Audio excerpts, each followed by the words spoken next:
Life Pod by Vandana Singh. Sometimes the eavesdropper remembered being a mother. She would stare at the single empty life sack and think about the man who should have been lying there in cold sleep. The man who had once been the boy she'd held in her arms. At other moments she was convinced that she had done no such thing, that motherhood had never happened to her, that all she had ever been was what she was now, a traveller on an interminable journey between the stars, afloat in the belly of the life pod. At these moments, when even the human sleepers seemed to take on a terrifying unfamiliarity, she would feel as though she were at the edge of some calamitous discovery. But these hanging, empty moments of anticipation were few. Almost immediately she would be distracted by the thought clouds, the dreams of the men and women in cold sleep. There were two of them in particular who had once meant something to her, a man and a woman. She returned to their thought world whenever she herself was awake, as though the tattered clouds of their remembrances would bring back to her what she had been. It was rather like eating. She still remembered that, at least, and, at the end, still coming away hungry. The life sacks were filmy, translucent. She couldn't see their faces, only the vague human shape suspended in a watery garden, but she knew them by their thought signatures, by the worlds of their dreams. The man. The man dreamed obsessively of the enemy. Through him she saw the great creatures with their giant stiff wing, single, like a cloak, folded on their backs, the round, featureless heads swivelling from one side to another, scanning through some invisible means the bleak landscape of his moon world. The aliens stopped before broken bodies that littered the battlefield, pausing before human and alien remains, while the young man crouched in the shadow of an outbuilding, trying not to breathe. Through his memories the eavesdropper saw the long vertical gash on the abdomen of each alien, the lipless mouth open wide into horrific darkness, the delicacy with which the prehensile edges of the orifice gathered in each body like an embrace and closed around it. She felt the young man's horror, his anger, going through her like a cold knife. But sometimes he dreamed of a green and primitive place on a distant planet, his childhood, running in a long green meadow with patches of bare earth and wild tussocks of grass that would make him stumble so that suddenly he would be looking between grass shoots into an ant's world, and the washer with its arms aloft, swift walking through the grass, back and forth, making the wash billow out in the constant wind. The mother was holding a woven reed tray full of yerry grains, shaking it so the tiny winged grains flew up and caught the currents, streaming out in skeins of spotted gold, up the hill to the tanglewood, where the fine nets of the trees would catch them, and they would sprout many months later. She did this just for him, not because she needed to. The seed blower had done most of the job already, up high. He watched her brown arms, strong and rhythmic, and the seeds rippling out in wide ribbons, and laughed in delight. She smiled at him. Lying with his face against the ground, the boy saw her as a great tree, her bare calloused toes peering from between the folds of the blue sari, like roots that would hold them all to the earth, her head up in the clouds, long black hair turning to grey, loosening from the bun at the back of her neck so that the tendrils were fanned by the breeze. But what struck the eavesdropper about this man, this boy, was the way he felt about his mother. She was the bedrock of his world. At these times she felt the shock of familiarity, that she had once been the recipient of such an uncomplicated love. But her memories were unreliable. She recalled things that she had apparently experienced or done that seemed distant, unfamiliar, shocking. She knew, for instance, that she had herself spent a long time with the enemy aliens, but the knowledge of precisely what had happened, the capture, the incarceration of the humans, including herself, their journey through space in the alien ship in cold sleep, the attack or explosion that had blown the little life pod away into space on some random trajectory. The details were blurred in her mind, her personal memory contaminated by those of the others. Whatever she remembered came to her in flashes or glimpses, pungent, warren-like passageways, blind gropings in the heat of a room, the press of terrified bodies, the great silhouette of the alien in the doorway, its mind reaching out to her mind, calming it, telling her what to do. What was it she had been told with such urgency?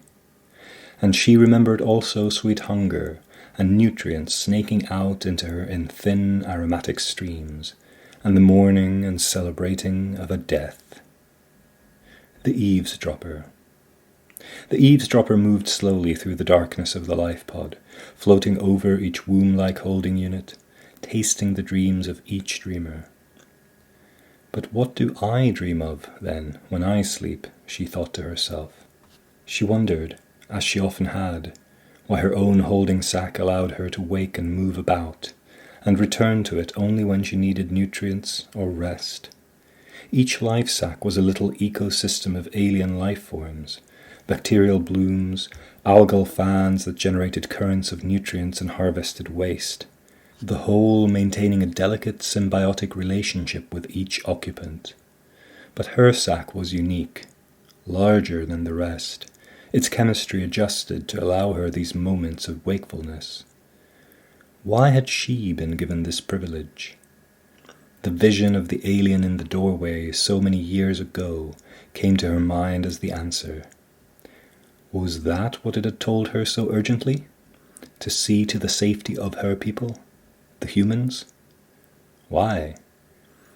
Where were they being taken before the explosion cast them into space? Why hadn't they been killed? What had been her relationship with the alien? Sometimes she thought of it with simple hatred and fear, the unknown, the monster of nightmare moving across the ruined battlefield. Then she would realize that she was seeing it through the eyes of one of the dreamers. When she admitted this to herself, she felt as though cracks had appeared in her understanding of the universe, little fissures that threatened to open up and swallow her. She had betrayed her people, these people, in some way, hadn't she? Else why would she have gotten the privilege, or curse, of wakefulness during this long voyage? Why would she remember the alien with half-buried, shameful hunger? What had they done to her? With her? Yes, there was no escaping it. Longing, as though the alien had satisfied in her some terrible chemical need. Sometimes she thought she saw the alien in the life pod. She would feel its presence just beyond the edge of her perceptions, as though it was waiting in the shadows beyond that life sack or this one. Once or twice she thought she saw its face, so unimaginably strange yet so familiar, hovering ghost-like just beyond the pale radiance from the life sacks or half concealed among the knotted ganglia of the life pod itself. When she approached the phantom or mirage, it would dissolve into the darkness, so that in her saner moments she knew it was not really there. At other times she wanted to believe it was there, to know that there was someone watching over her, tasting her dreams, knowing her thoughts. And then there were her hands. They were not as she remembered them, in the half-light. The brown skin was mottled, thickened, her nails grown long. She held the hands before her, floating in a shawl of moisture from her life sack, and wondered if she herself was the alien in the shadows. She would convince herself very quickly that this could not be so, because the memories she had of being human, even the borrowed ones, were so vivid and familiar. These little debates with herself were a comfort. It was such a human thing to do, after all, to argue with your own doubts and fears when awake in the dark. But she couldn't come to any definite conclusion because of the voices in her mind. Sometimes something spoke to her without words, deep inside her head. She wasn't certain if it was the alien, the life pod in which they were adrift, or some lost memory of her own. It could not be the life pod, she reasoned. The life pod's mind was barely discernible to her, and what she could read of it was childlike and strange. It had been grown quickly from the body of the alien ship to host the captured humans, and when the explosion blew it away from the ship, it had not had time to mature. It knew how to maintain the environment on which they all depended, and to protect itself, and to sing out its name on all permitted frequencies. But it did not know that it was going to die. It did not know that after a certain time it would need to find a mothership, to dock, to hibernate until it renewed itself for further flight. Here, in this uncharted, empty sector of the galaxy, who would hear it sing? Who would tell it what it needed, how to find it? It was hardly more than a child, singing in joyful ignorance in the dark between the stars. Then who was it who told her things as she floated in her life sack at the edge of sleep?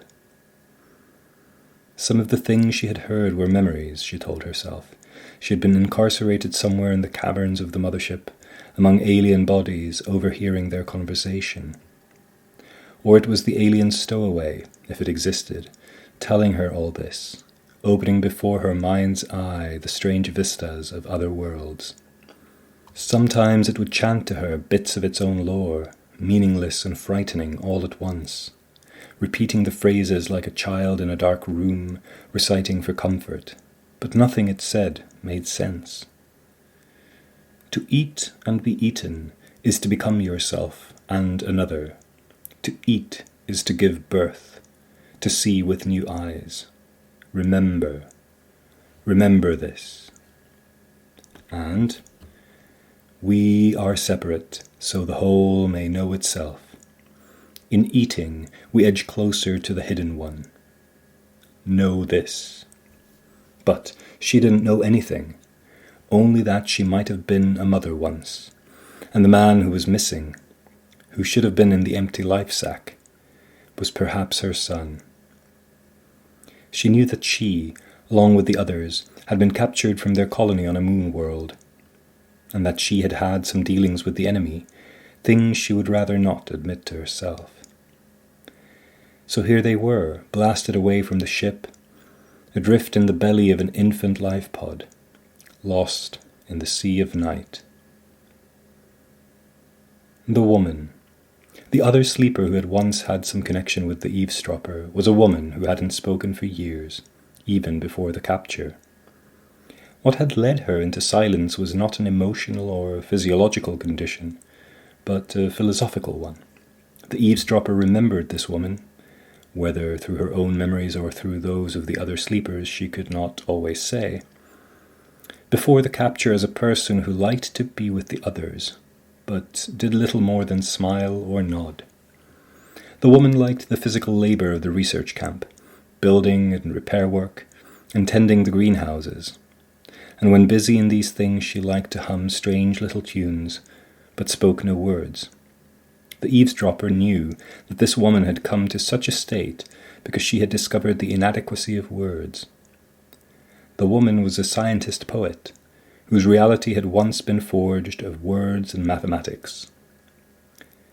Consider that antique concept, force, she had said once, before the silence, which makes sense at your scale or mine. The ancients built their theories, their mathematics around that concept.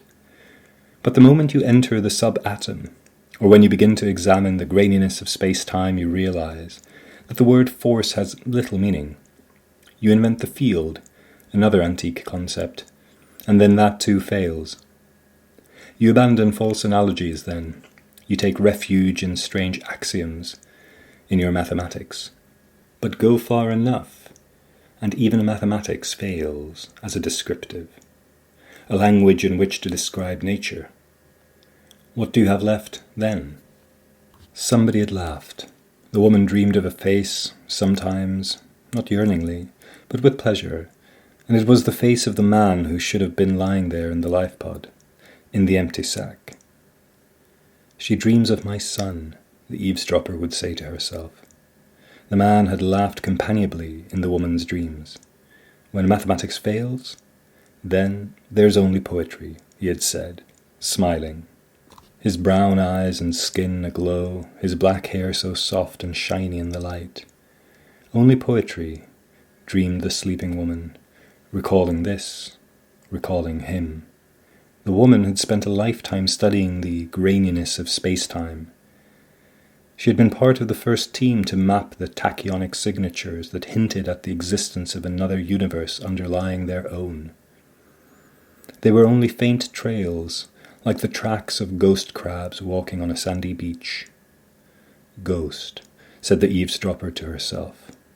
Crab. Beach. And she saw a sweep of yellow sand, a wind-swept blue sky.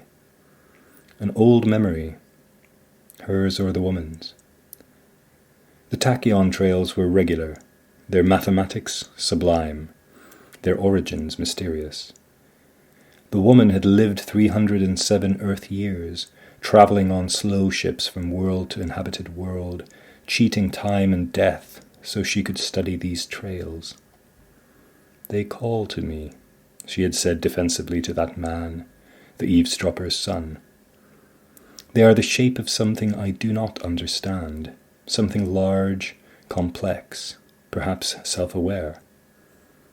How large? Of galactic proportions, she'd said seriously, enjoying his surprise. Why else would you need tachyons? How else can your brain tell your arm to twitch, if it is 400 light years away? You have such ideas, laughed the man, half admiring, half mocking. I thought you said last time that the tachyons were evidence of another universe. I did, she acknowledged, smiling. It's a matter of words. Whether or not that thing is sentient, it is a universe unto itself. He was a practical man, an engineer, a pilot, and a poet in 3 ancient languages, and he kept her sane. I see a bit here, a bit there, she would tell him, frustrated, after several hours immersed in a holo of her theoretical construct.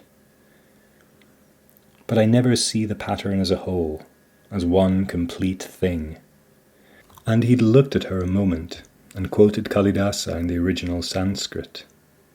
I see your gaze in the deer's quick glance, your slender limbs in the shama vine, your luminous beauty in the face of the moon. But, O misfortune, I see not all of you in any one thing. Slowly, trying to put together the mathematics of the tachyon signatures, she had realized that no language existed, verbal or mathematical, that could describe them. I must invent a meta-language, thought the dreamer, a language beyond words and equations. She became outwardly silent, although her mind still chattered away in words and equations. But the eavesdropper sometimes saw great and inexplicable vistas in the dreams of the sleeper, vast abstractions, geometries that defied the imagination, fractal swirls of colour that rose and vanished. And she had the impression that the scientist-poet was indeed inventing a new language, iota by iota. This, then, is poetry, thought the eavesdropper to herself, and abruptly the memory of the alien would fill her mind. Eat, the alien had said to her. To eat is to become yourself and another. And the great lipless mouth had opened, drawing her in, and she could hear herself screaming. With a great effort she would calm herself, bring herself back to the dark interior of the life-pod, and the faint familiar glow of each life-sack. And the alien voice in, or out of her head, recited with childish insistence, Why do we live? To eat, to be eaten. and so become closer to the hidden one. Sometimes the eavesdropper talked to the life pod. It understood only a few pictures she sent to it in her mind, and it seemed to her that the creature resented these interruptions. It would do as she asked, like a sullen child. Once it had opened for her a round, translucent eye in the wall of the chamber through which she could see the unmoving starscape, and as soon as she was done, it would return to its play. In the early months or years of this uncharted journey, she had wept and railed at it, asking it to find the way back to their world, but not knowing what she was talking about. Which world? She herself didn't know. It had simply shut her out. So the eavesdropper floated through the life pod, sipping at the dreams of the sleepers, sometimes going to sleep herself. If she could remember her dreams, if she could be aware of them as she was of the dreams of others, she would know who she was. But she couldn't remember. So she waited, sometimes for death, sometimes for that knock on the door that would signal the return of the lost son, the missing sleeper. He would come back. This she knew about him. He was the kind who never gave up, who came back against all odds. As far as she could remember, she hadn't seen him captured. He was on his way to find them. He would knock on the door, she would open it, and she would know who she was. She waited for that, or for death. Sometimes she couldn't tell the difference. The eavesdropper. The eavesdropper was thinking about the moon world.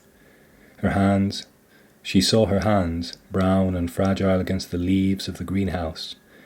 They curled to form a round window through which she could see her world. In the foreground was the leaf, heart-shaped, slightly serrated, with fine white hairs on the green surface, and behind it the transparent wall of the greenhouse, with the familiar view of low, barren hills. Half the sky was dominated by the mother planet, the gas giant with its rings, its phantasmagoria of storm clouds, the orange glow diffusing into the little room, turning her hands red-brown, and the other half of the sky was speckled with stars. This, she thought to herself, not without a certain incredulity, was a memory all her own, not the view, which was in the dreams of the man and the woman, and some of the other humans who lay sleeping in the life pod, but the two hands, and how the fingers had curled around in a circle. "Look through it," she had said to someone, a boy who might have been her son. He had peered through the window of her fingers. She remembered glossy black hair that fell to his shoulders and was always getting in his eyes. He had long brown legs. He liked to run, to chase the other children. He looked through the window and laughed, and ran off on those long legs. Did he understand how moving it was to her, to see that particular juxtaposition of those objects? The moon had been in just the right position for half-night, when its night side faced the planet, instead of the endless field of stars.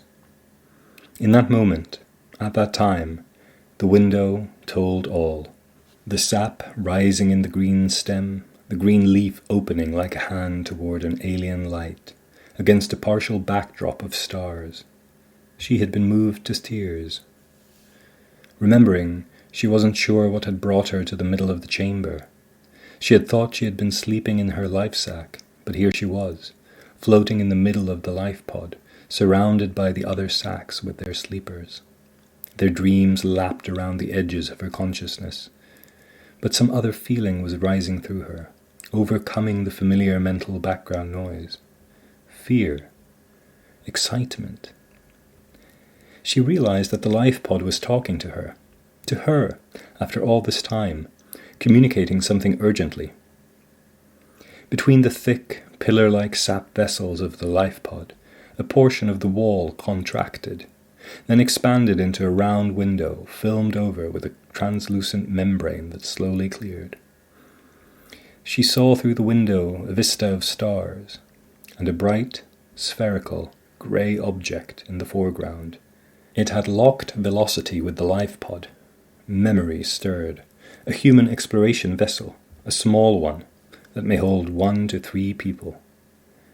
So this was it, thought the eavesdropper, suddenly light-headed, her heart thudding. This, the moment she had been waiting for all along. He had come, her son, against all odds, following the song of the life pod through space. "Bring me out," she commanded the life pod, pushing off against a sap vessel so that she bumped gently against the window. She felt herself encased in a thick film of mucosal secretions. A vast muscular contraction launched her out of the window onto the surface of the life pod. She struggled at first with the thick strands of film around her. She couldn't see because the film was still opaque. A jolt of terror coursed through her and then subsided. The film was slowly hardening and clearing. She could breathe. She was atop the life pod, poised over vertiginous emptiness speckled with stars. She felt it like a rush to the head, the music of the universe running through her as though she were a streambed, a cup overflowing. Before, space had been nothing but darkness and stars, something to be crossed so one could get to one's destination. But now, she could sense the tachyonic pathways all around her, like fine lacework, like the tangled neural pathways, the guts of some vast beast. "The hidden one," said the alien, exulting, and she looked around for the alien, but it wasn't there. Only herself and that strange object motionless above her, round, like an opaque window against the stars. The rush faded. She saw the small humanoid figure in a spacesuit detach from the side of the craft, attached to it with an umbilicus that reeled out slowly as the figure jetted toward her. The light from the craft spilled over her. She saw the surface of the life pod, fissured and full of knobs and warts. She remembered something, a fragment of memory that was not her own. A summer hot and breathless, sandy cliffs, and thousands, perhaps millions of the aliens in their summer sleep, their flightless single wings spread to take in the sunlight, to draw in the fuel they needed for the long winter to come. It was an image so strange, and yet so familiar, that she turned around again to see if the alien had somehow manifested in her little bubble. But it was not there. She pushed the image from her mind, stretched the arms out to the descending figure. "My son," she said to herself, her voice catching. Then, a jolt of memory. She was standing barefoot in the grass in a blue sari, setting out the washing. The boy was flying face down on the ground, watching ants. It was a green and primitive place on a distant planet. He had been born there, some years before the trip to the barren moon of another world. But if that is who I am, she thought in sudden consternation, then the man who lies dreaming in the life sack below my feet is my son. Then, who is this? Or maybe, she thought desperately, the memory was not hers, just as that other memory, with the alien stretched out like so many flies on a sand dune, that other memory was not hers.